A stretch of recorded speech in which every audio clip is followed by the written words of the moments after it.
Now I also want to tell about Python packages. I have been delaying it for a while because I thought you should take one idea at a time. Okay, but now is a good time to discuss about these packages.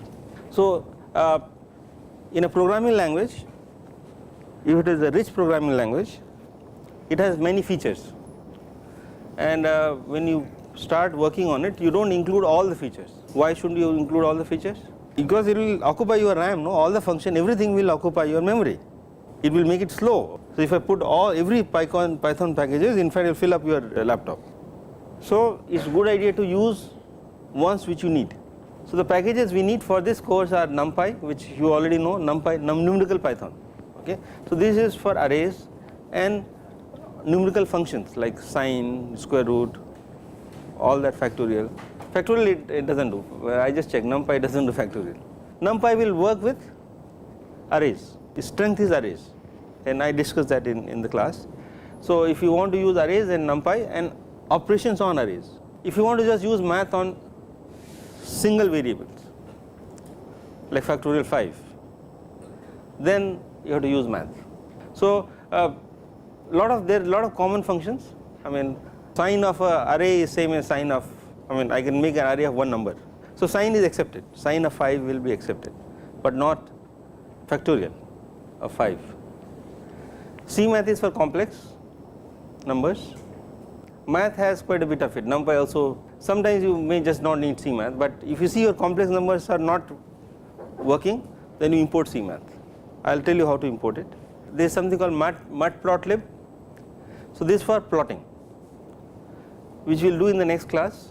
So Python can do beautiful plots, and you can plot 3D contour plots, a lot of it. Okay, so this is really nice. So I will tell you this one, and SciPy. So this is all scientific Python, and eigenvalues is part of scientific Python. It is part of linear algebra package of scientific Python. Differential equation solvers are part of SciPy. So a lot of scientific Python, there are packages, and we will use some of them. Matrix stuff, ODE solvers, we will do that. Again, I must say that I will not handhold you. Okay, you have to learn few things yourself. But just to kind of get you on, because yesterday's lab, people are not even knowing how to save in a file. All that is, you must learn it. Unix stuff, you should learn it. In fact, I strongly suggest that install Unix in your machine. No excuse that it works in Windows, it doesn't work here. It's not my problem. No? I mean, there's something which you have to handle it. So, okay, so everybody knows what is PWD, present working directory. So it tells you the present, what is your current directory, but I have to go to directory where I have my code.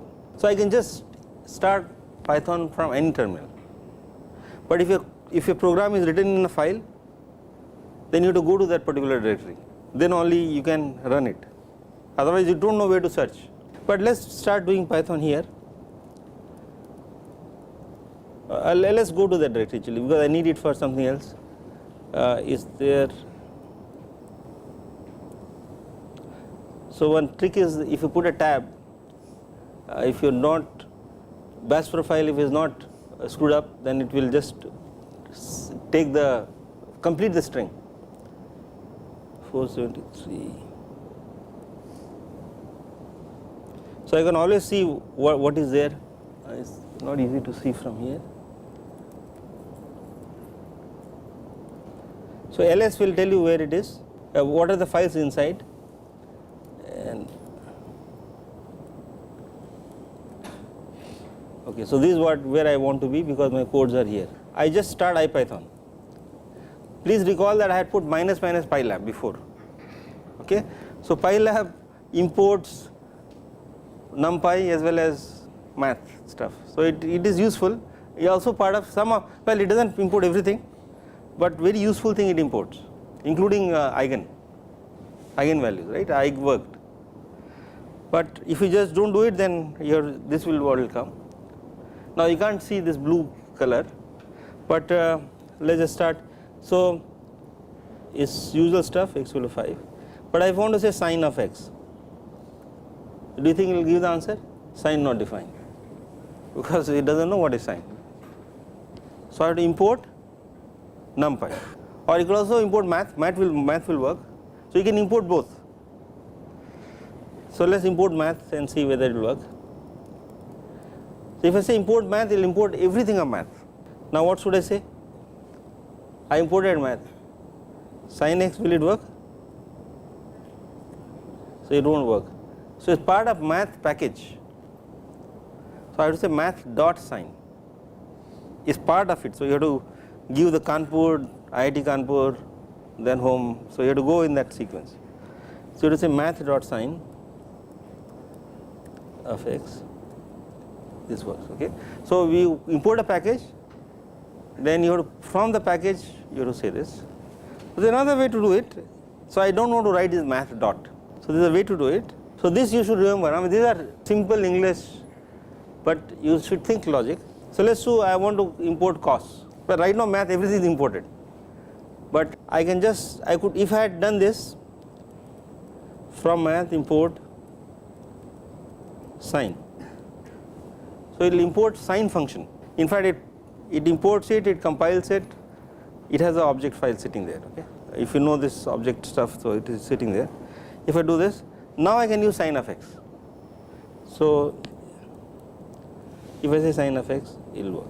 So sometimes I may use this one, or you may use this one, or sometimes you may use this one.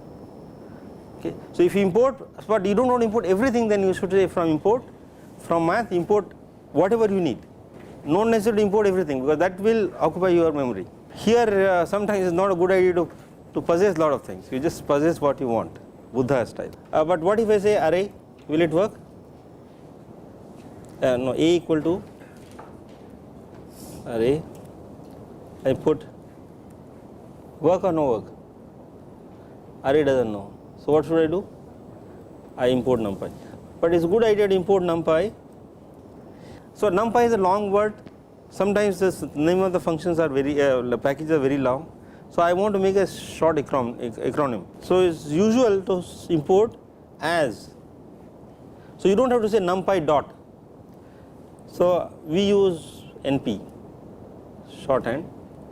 So np. Now if I say, so I could have said, now so numpy name is np now. It has been renamed to np. So I should just put np dot, and it will work. So instead of numpy, it's, it takes time to write. So np will work. So if you say a now I want to, let's say, I want to take eigenvalues of another matrix, another array B. So let's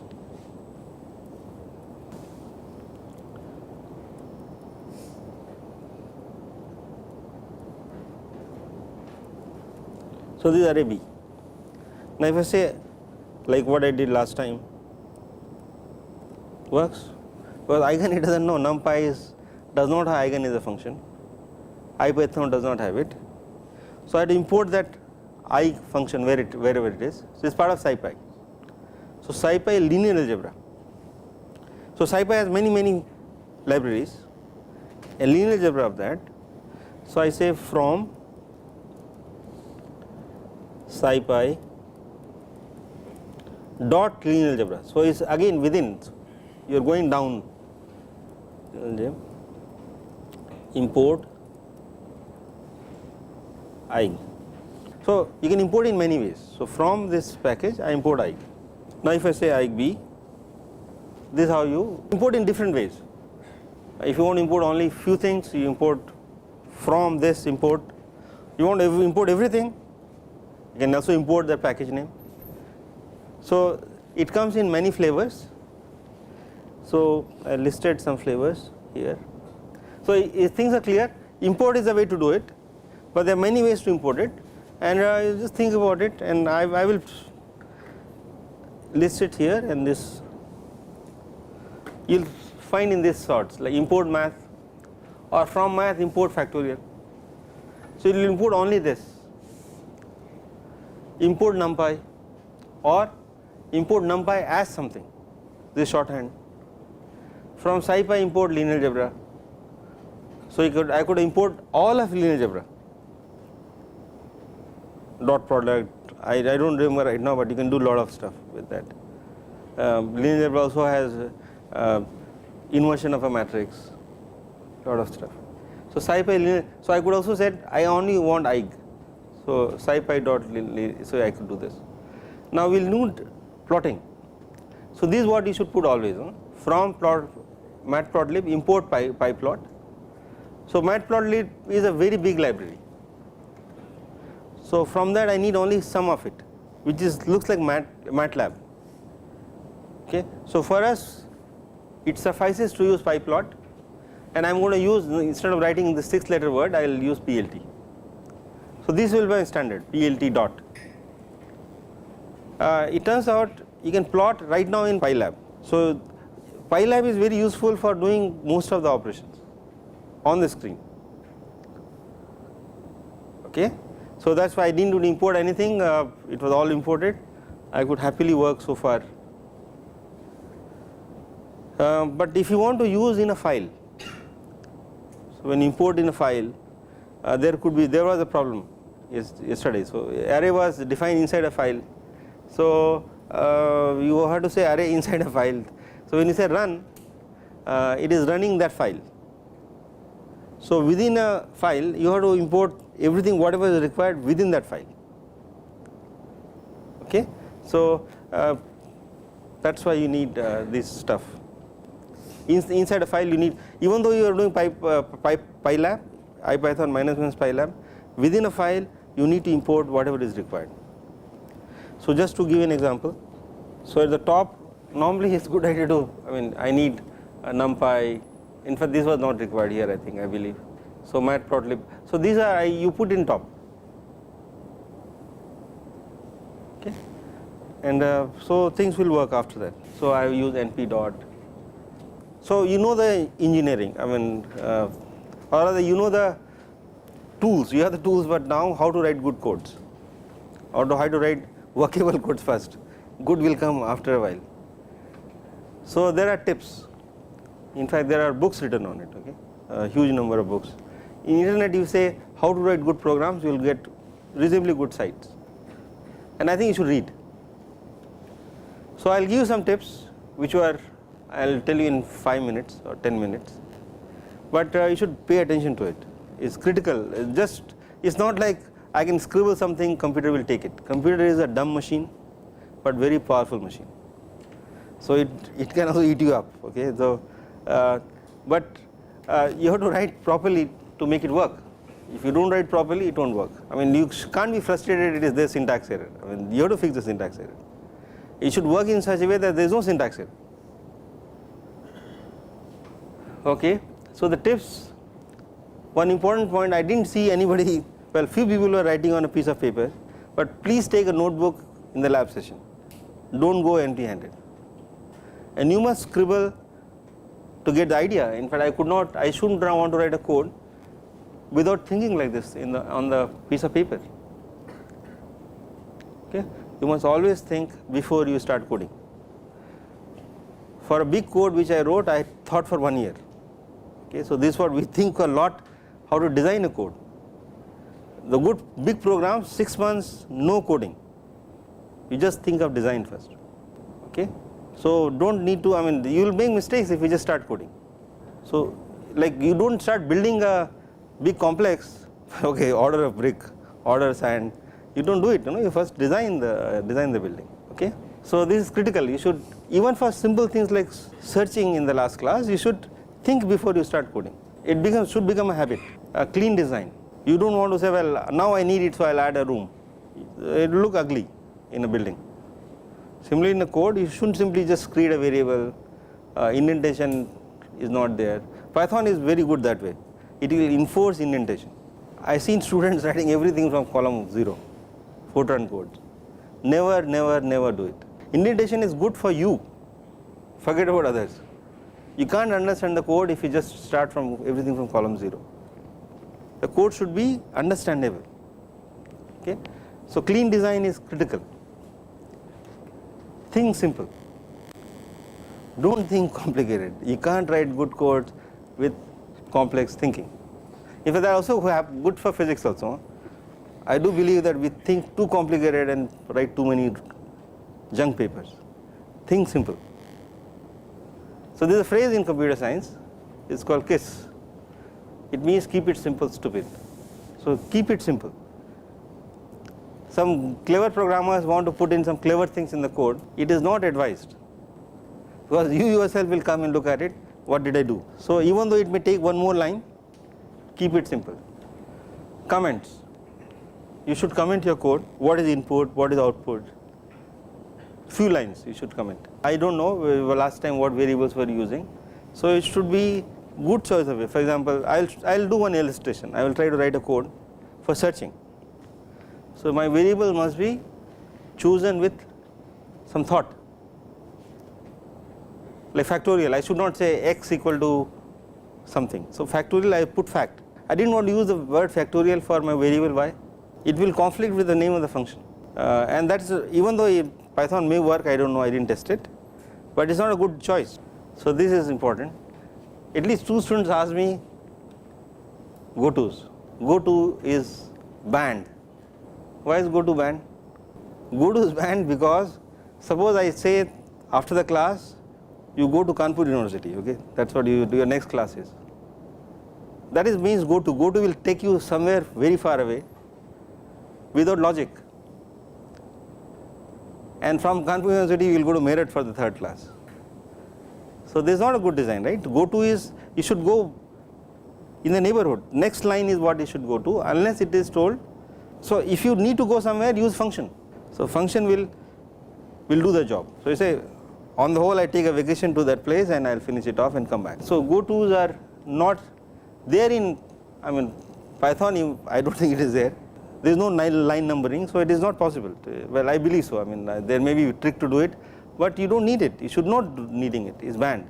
In any language, even if it is given to you, you should not use it. So the way to code is called structured programming. So your code should look like a structure, like a building complex. Okay, it should look clean. It should look nice, beautiful, and that's how it should be. There are more sophisticated ways to do it, but you don't need for this course. This is called object-oriented programming, that makes it clean, and you can write large codes. I mean, if you want to write 1 lakh line code, you need more thoughts and more tools.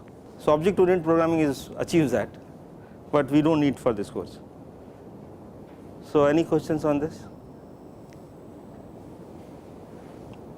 Okay, so what I want to do it quickly, just illustrate how to write a code. Okay, we have all the tools now to write simple codes. So we will do search algorithm. Now this doesn't look like a physics part. True, it is not really the physics problem, but it's a very important computer science problem, because you use it for all the time. Searching inside like Google is searching, you know, more sophisticated searching, but in a directory I am searching. So search is very useful algorithm. So let's try to write program which is search in an array. So I limit my objective. I say I am going to look for program, or I am going to write a program which is search a variable x. So I should say what variable I want to search x. I am going to rename that variable. X is a good choice of variable, which is there inside an array A or not. Okay, I write a function. Function is reusable, so that's my objective. So if it's part of the array A, then it should give me the index where it is. If it is not part of the array, then I said give -1. Unfortunately, Python -1 means an index, the last index, but let's just work with that. Okay, so with that understanding that -1 means not in the array. So how should I do it? First, don't start coding. Think of what you should do. So it's a good idea to make pictures. So this is my array A, like this. So what should I do? Is unsorted array. Some array is given to you. I don't know sorted or unsorted. So It is simple. I start looking from first place. If it is x, I return the index. If not, then go to second, third, fourth, keep going. As soon as you find it, then you should get out and report. But if you don't find it, so you have to go all the way and I didn't find it, then return -1. So I should just scribble my logic in a loop. So here I would say, well, I start with my initial location, which is I equal to 0. Then I say, well, so if ai is not equal to x,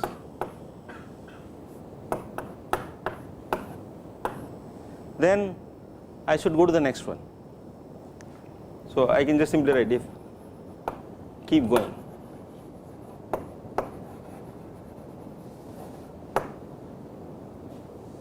Else return I. You can just scribble and then only you will start getting the idea. Okay. And so if I greater than equal to n, so this is n minus 1, n is the size. So I can say n equal to, I am going to use n is length of A. So if I is greater than equal to n, return -1. Okay. So this is the logic. Now after this I start thinking, okay, now let me write the code. So this if keep going, I should put this as a loop.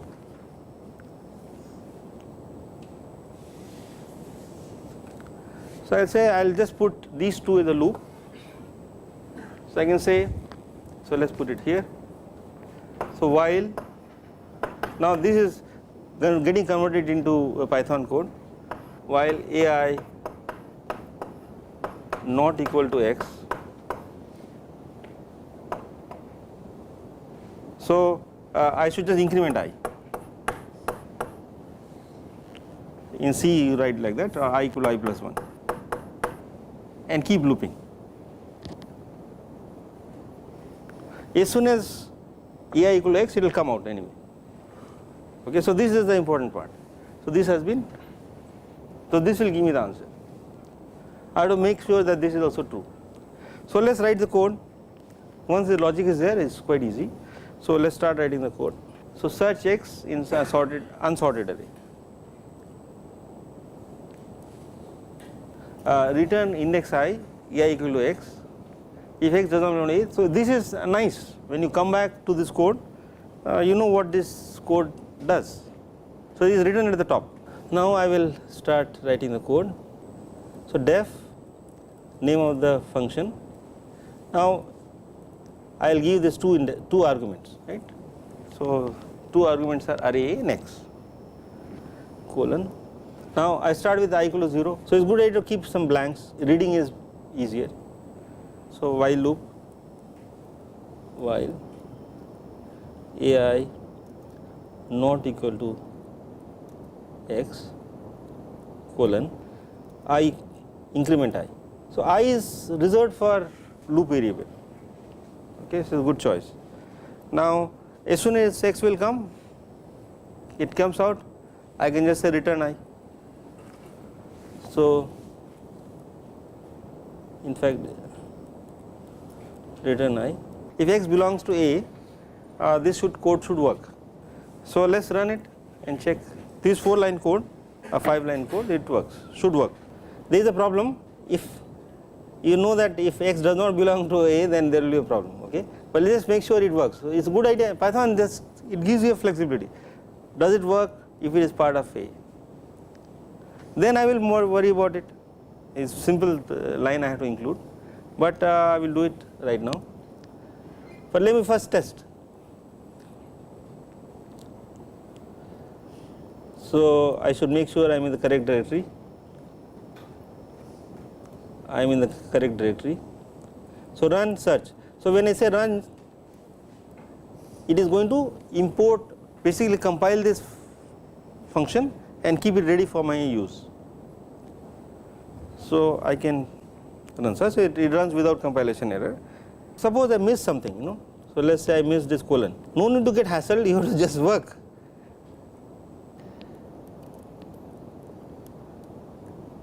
So invalid syntax, probably you are not able to see, it also gives you line number.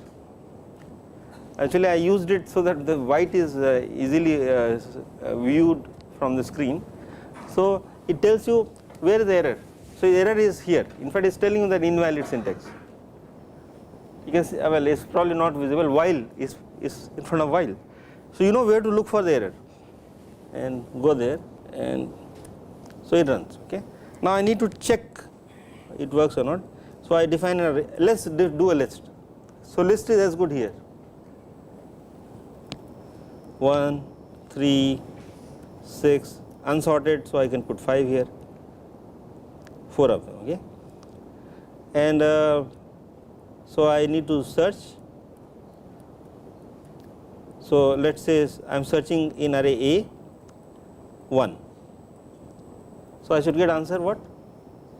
0. So answer is coming 5. So it is working, right? 3 is coming. What if it is not in the list? So it says index out of range.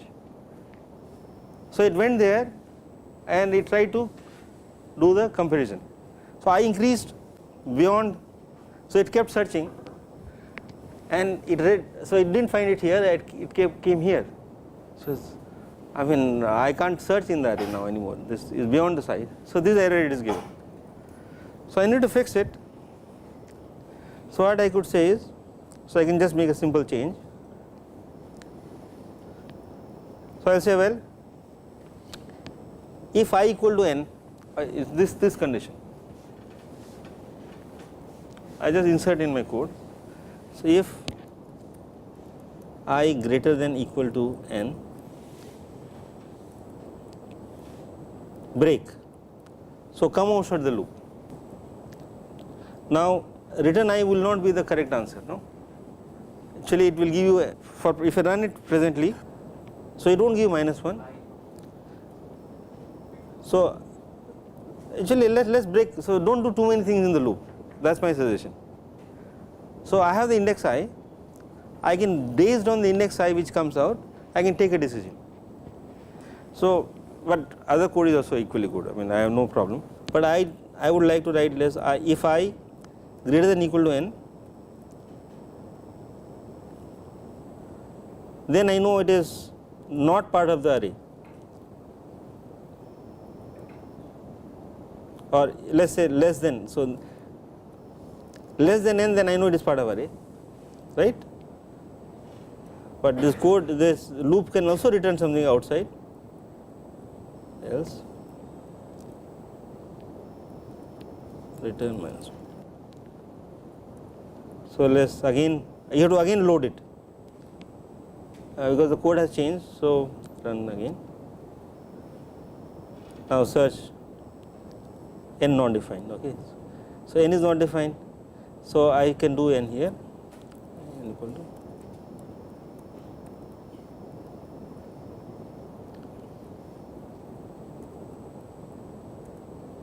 okay. So this will work.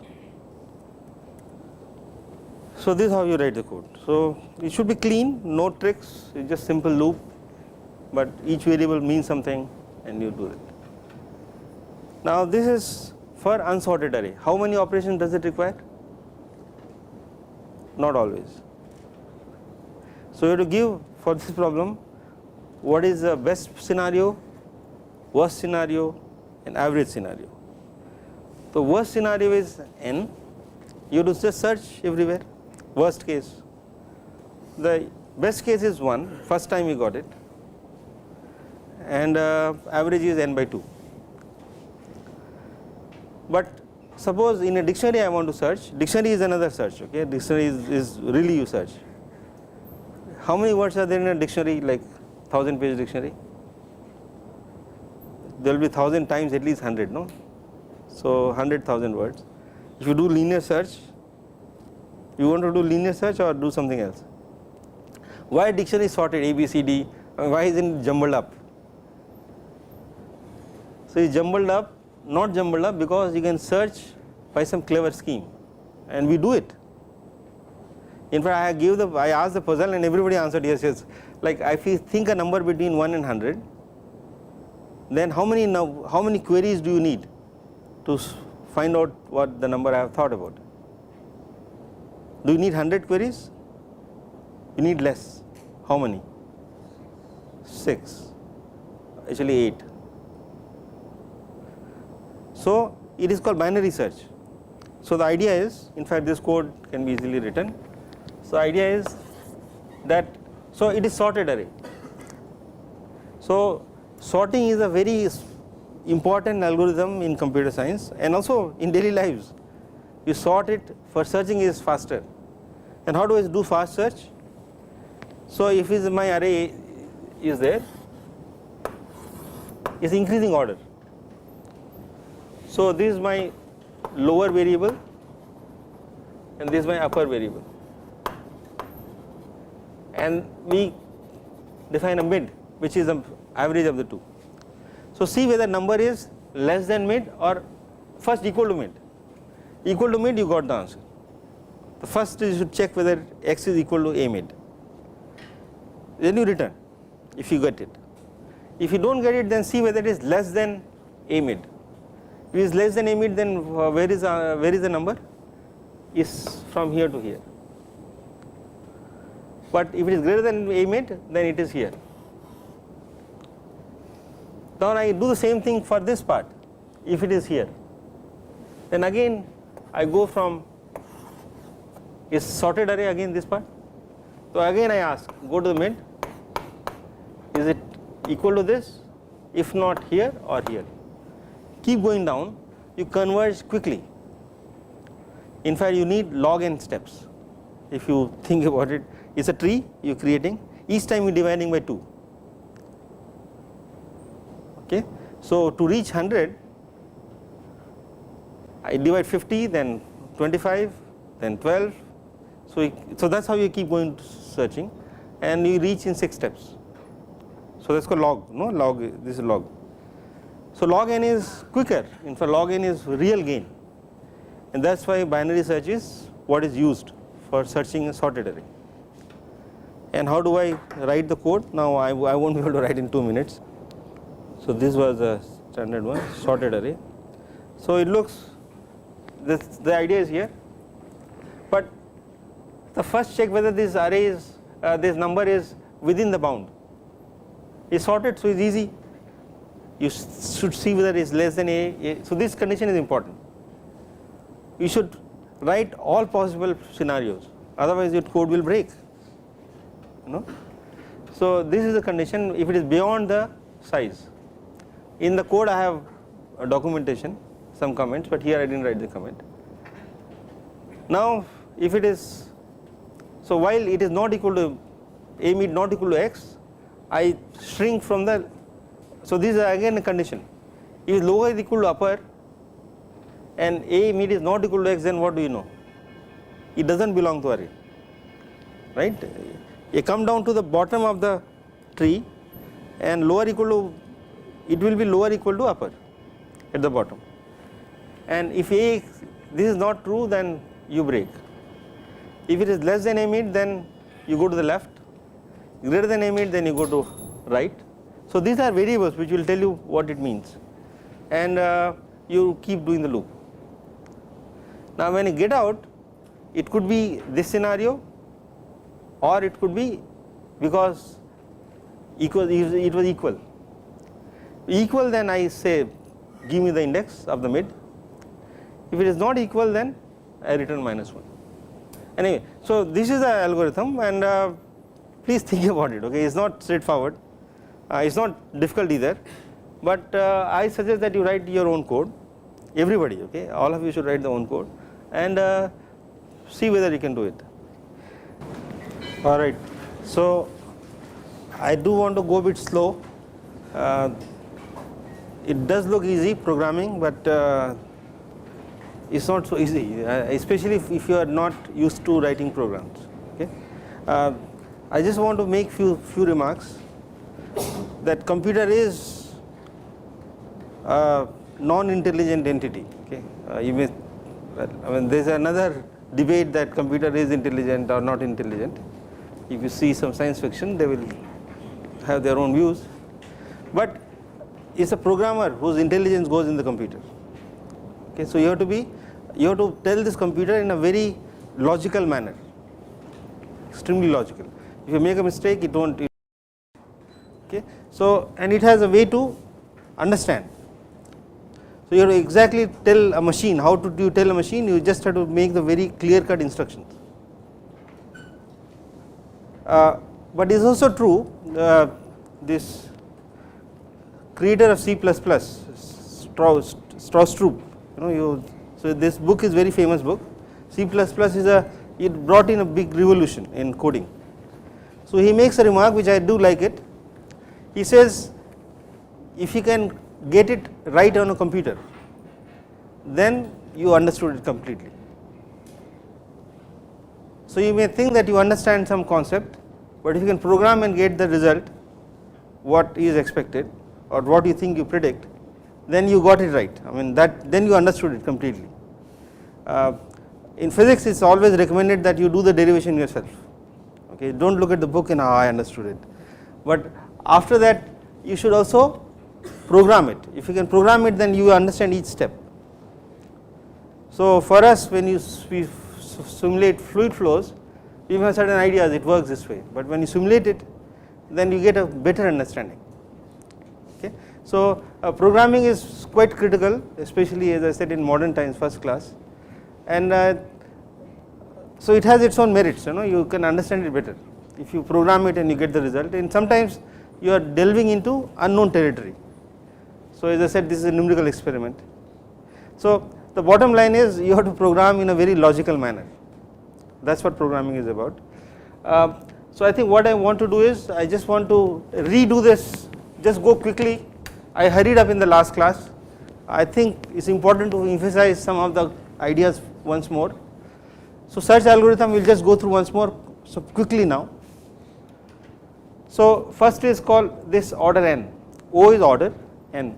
How long does it take, or how many operations?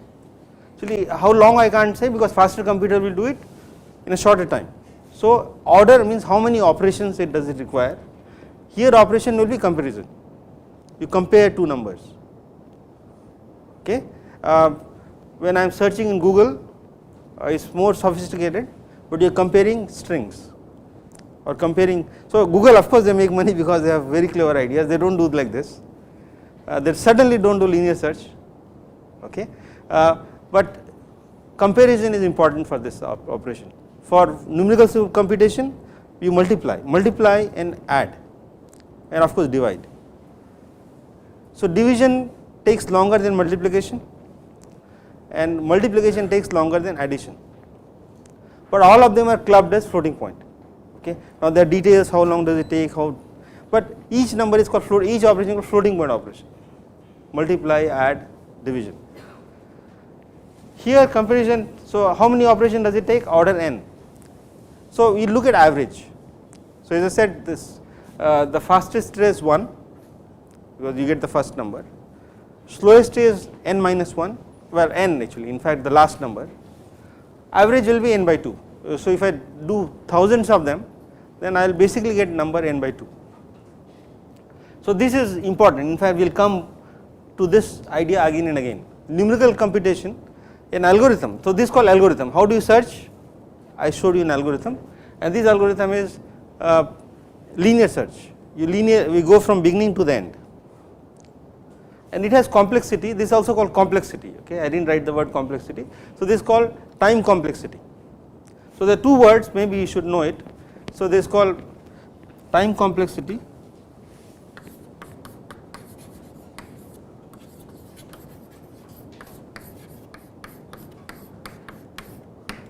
So a number of operations, and second is called memory complexity.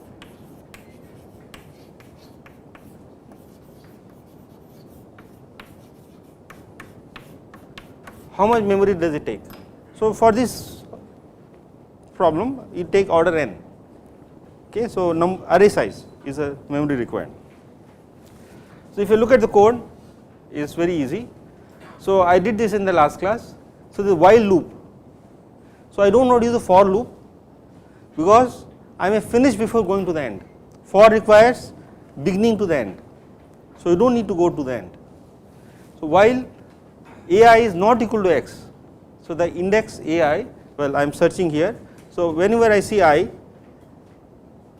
equal to x I stop, but I keep going until I do not get that condition right, not equal to, okay. But there is a thing that if I is beyond the array size, then I should stop, okay. So this is the condition, and so this loop, this part within the loop, so the indentation is very critical, that all these two sentences, in fact, well this is not a one sentence, well this is one sentence, sorry, this is one sentence, this one, but it is a block, consists of two statements. So these three together are within the while loop. Now after I get out of so once I finish here, then I come out of the loop. This is obvious, but you must remember that you come out of the loop. Now there are two ways I can come out of the loop, either by this break condition or by satisfying opposite of this condition. So when I satisfy opposite of this condition, that means I is less than length n, right. So I is the value of your index. But if this condition is satisfied, that means the x is not inside the array A, and I should return -1. So this function returns a number, an integer, either the index of array A where x is present or -1. Now I could have written this while loop in slightly different way if I want to avoid break. So the way to do is, I want to put both the conditions in the while. So how should I put both the conditions in the while?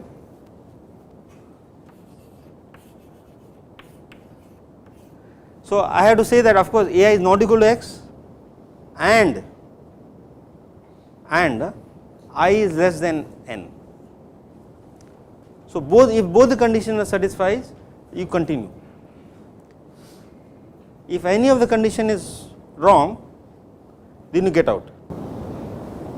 So will this program work if there are if x occurs more than once? So it will look only one, the first time x encounters it will come out. So this program will give you only one index, not two index.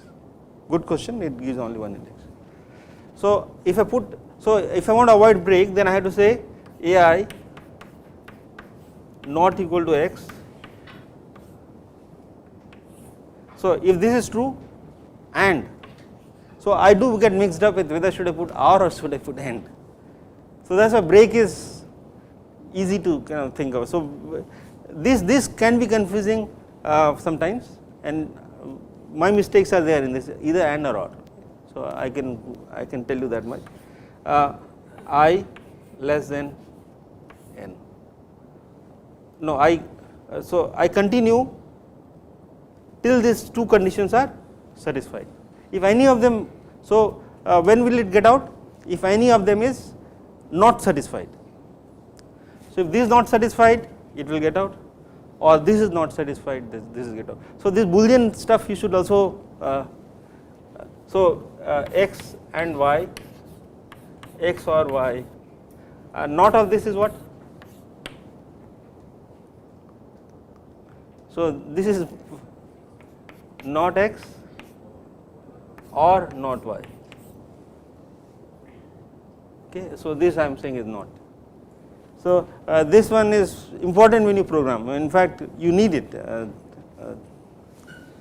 What about not of this? This will become and, okay. So you have to do this. So this is one place where people tend to make mistakes. Now as I said, this code is not efficient. I can do better if I do some more work on the array. In dictionary, somebody has compiled it in a sorted manner. It has been sorted. So if I have an array which is sorted, then how long does it take? Log n. Okay. Is this proof clear to everyone? Yes, or anyone has problem with understanding log n? You go faster. So divide in half, So if I search for a number within 0 to 100, then I look at in the first half or second half. Then if it is in first half, then again I divide in 2, so you will reach in log n steps. So complexity here is log n, so time complexity will be log n. Log n is very quick, you can plot it, log n is quick. Log base 2. Yes, this is log base 2 indeed. There is one more, so when I say order means the factor I am not worried about in front. So the factor in front of, so it could be, if I say log base 10, then there will be factor in front. So of course the people who write codes are worried about the factor. So factor 2 is better than factor 3 and it saves you a lot of time. So if you go from 3 to 2, you have saved 33% of the time. Now so let us do the recursive one first. This is nice actually, recursive one. So what I had said, that first this is the condition when it is beyond the array. Either, so it is sorted, so if it is less than first element and above the last element, then it is not part of the array, right? It is sorted, so you can just do this. Now so if it is not true, then I am going to else if. So if this is not satisfied, then I come here. Now I would like to search. Now please remember that here I am searching from lower to upper. This index is important. Now this has been not searching the whole array, it is searching from lower to upper. Now what I do is I see whether lower equal to upper, that means there is only one element, and then if a mid is not equal to x, so I am putting AND. Okay. So that means x does not belong to array A from lower to upper, which is equal for this condition. So again I return -1. Now if none of this condition is true, these two conditions, then I come here else. Now what is the possibility? Now lower is not equal to upper, or lower equal to upper but this condition is not satisfied. So you have to logically argue. As I said, computer will understand, you have to put all your logic at hand. So now this condition, if this is not of this, will give you this. So a made equal to x, so it will, by the way, it should return a number, it should return either index or -1. So this will give you an index or -1. So this will give, this is the answer. If a made equal to x, then I got the answer. So this will be there when lower equal to upper. Now of course you could put more else if, it's possible that you can put this condition, if this equal and equal to, so you could make part of it. If you would like to make the code simpler, it's good, it's no problem. Now if this is also not true, this is not true, then lower is not equal to upper and a mid is not equal to x. So I had made this diagram. So this is mid, so this is lower and this is upper. Now so far by doing three conditions I exhausted x is not here and lower is not equal to upper. That means it is either here or here. Okay. Now you put this condition, if x is less than a mid, that means it is in the lower half. Then I should do the binary search in which range? Lower to mid -1. Okay, and this will give an answer. It should give an answer. I shouldn't print, I want an answer. So if you print, then this is well, this is not what I want. So it will give an answer. So this sentence continues and I put it line break. But if this is also not true, then x is lying outside, the right side of m. So from here till here. So I do binary search from mid +1 to upper, and this, so answer will be either this, one of the three, and I should return. So this part, all of it, all these is part of else, and all of it belongs to the function. Okay. So indentation is very critical. So this for Python enforces indentation. In C will not stop. In C code you could just put everything in line 0 or column 0, but that is not a good practice. Okay, you should have an indentation in your code. When I mean this is how you have to write how to search X, but while executing what will it do? So you will look for let us say X exists inside, so you will find middle and search, look for compare this number. If it is not equal, then either it will go to the left or right depending on that condition. Now if it is in the left, then again is going to create another med M prime. Now I will see whether this X is equal to M prime. If it is not, then it is going to go further down either here or here. If it is not, well, I mean now let us say it starts here, again it is going to go down. So this is going to do recursively, and once it finishes, that is where the answer will be. And of course it will top up, so from bottom is going to come up, so the same answer is transmitted. Okay. So that is how this binary search works. It is a recursive procedure, function is using itself. Okay. I would recommend that you can print answer. So you just take a array which is not very large and keep printing. So one way to debug your code, debug is remove the errors. So first compilation error, you will get some error, this syntax is not right. Syntax is grammar. Okay. If grammar is not right, you do not even understand. But if grammar is right, but then I do not understand what you are saying, your English is perfect, but I do not understand what you are saying, okay, or you are not doing what, you are not saying it correctly. That is semantics. So in computer science there are another two special words, syntax.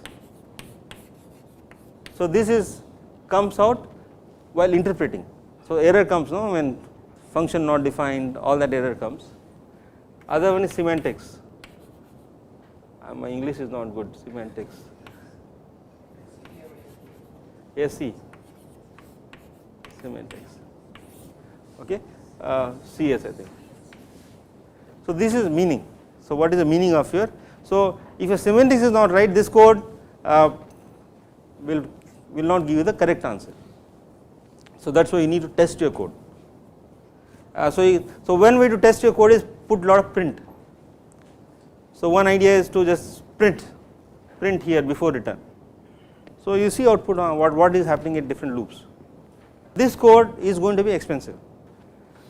This code takes longer time because it goes down and comes up. So other idea is to do in a non-recursive manner. So no recursion, you do it non-recursively. That means I do with loops. So this same code, in fact recursion is to get my idea right. In fact I did recursion first, then you can do non-recursion. So this code is also not very long. So basically this is the first condition. Now this part I am using break for this second condition, lower, and this is basically either goes to the left search or right search, and it keeps looping. Okay, so they are exactly doing what I did for recursion, but except it is not recursion. Either choose left or right, left, right, keeps going down. And so I would say that put some print in this code and see the range, how long. So I am saying is log n. So you can show yourself or you can convince yourself that it is indeed log n. Alright. So it is a good idea to print and check. Here again this condition is required. Now, so I assume that I have sorted array.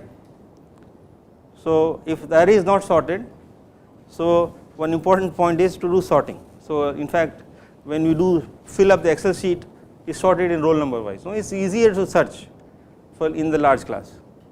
So this big algorithm, a big industry for sorting data.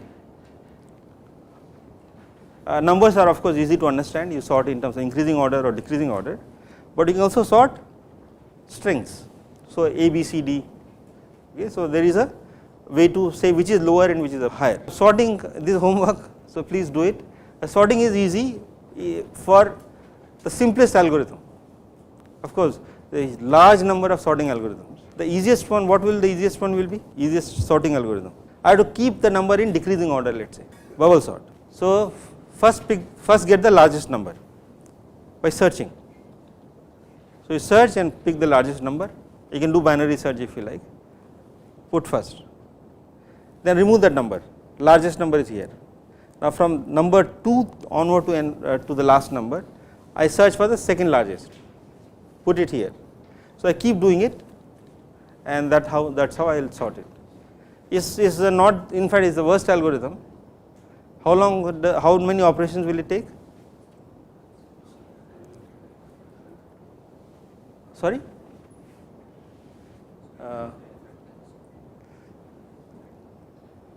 So first time it will take n, second time it will take n minus 1.